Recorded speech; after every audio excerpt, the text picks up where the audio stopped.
Morning all SI எக்ஸாமோட ரிசல்ட்டுக்காக எல்லாரும் wait பண்ணிருந்தீங்க. Already அது மதுரை ஹைகோர்ட்டில் ஒரு கேஸ் போயிட்டுருக்கு. அது உங்கள் எல்லாருக்குமே தெரியும். தமிழில் மெயின் எக்ஸாமினேஷனில் எதுக்காக 10 கொஷின்ஸ் கேட்கல அப்படின்றது டிஃபென்ஸ் சைடு கொஷினாக இருந்தது. ப்ராசிக்யூஷன் சைடு என்ன சொல்கிறாங்கன்னா, அதாவது கவர்மெண்ட் சைடு என்ன சொல்கிறாங்கன்னா, இந்த மாதிரி நாங்கள் 100 எலிஜிபிலிட்டி டெஸ்ட்டில் 100 கொஷின்ஸ் தமிழ் கேட்டோம் அப்படின்ற அந்த மாதிரி விளக்கம் கொடுத்துருந்தாங்க. அதுக்கு ஜஸ்டிஸ் அவர் என்ன சொல்கிறாங்கன்னா, இந்த மாதிரி ஒரு மார்க்கு கூட கேண்டிடேட்டோட லைஃப்பை அஃபெக்ட் பண்ணும். நீங்கள் எப்படி இந்த மாதிரி 10 கொஸ்டின்ஸ் எப்படி கேட்காம விட்டீங்க அப்படின்ற மாதிரி இந்த ப்ராசஸ் நடந்துட்டு இருந்துச்சு. இது லாஸ்ட்டு February 26 அன்னைக்கு ஹியரிங் வந்துச்சு. அந்த ஹியரிங்கில் இந்த விஷயங்கள்லாம் நடந்துச்சு.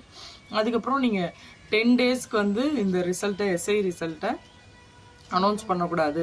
நீங்கள் ஃபர்தராக இதில் எந்த அனௌன்ஸ்மெண்ட்ஸும் கொடுக்கக்கூடாது அப்படின்ற மாதிரி சொல்லியிருந்தாங்க.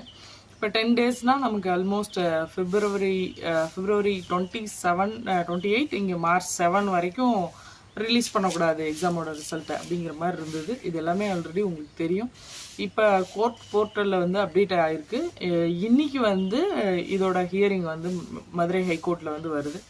ஹியரிங் இன்னைக்கு நடக்கும். ஆஸ் யூஷுவல் நடந்த அப்புறம் என்ன மாதிரி ஜட்ஜ்மெண்ட்ஸ் கொடுக்குறாங்க அப்படின்றத பொறுத்து தான் அடுத்தடுத்த ப்ராசஸ் நடக்கும்.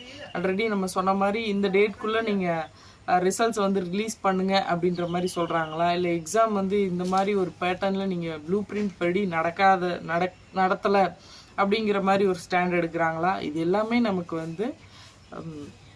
ஜட்ஜ்மெண்ட்டுக்கு வந்ததுக்கப்புறம் தான் தெரியும். அதனால் நம்ம வெயிட் பண்ணி பார்ப்போம்.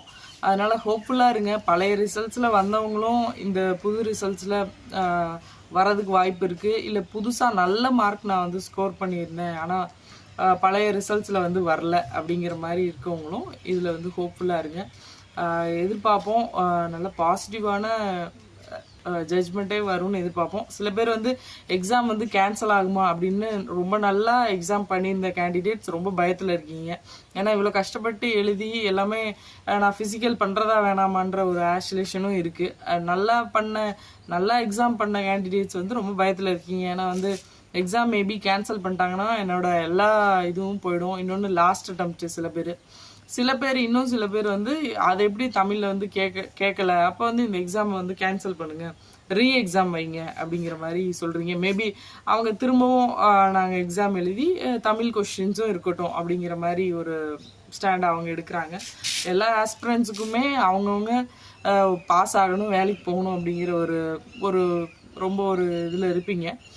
ஆனால் நீங்கள் ஒரு நல்ல விஷயத்த எதிர்பாருங்க. நல்லபடியாக ஜட்ஜ்மெண்ட் கொடுப்பாங்க. அந்த கிரேஸ் மார்க் 4 கொஸ்டினுக்கு தருவாங்களா, இது எல்லாத்த பற்றியும் இன்னைக்கு எக்ஸ்பிளனேஷன் நமக்கு கிடைக்கும். நான் ஃபர்தராக இந்த டீட்டெயில்ஸ் சம்மந்தமாக அப்டேட்ஸ் கொடுக்குறேன். எல்லோரும் ஹோப்ஃபுல்லாக இருங்க. All the best. Thank you all.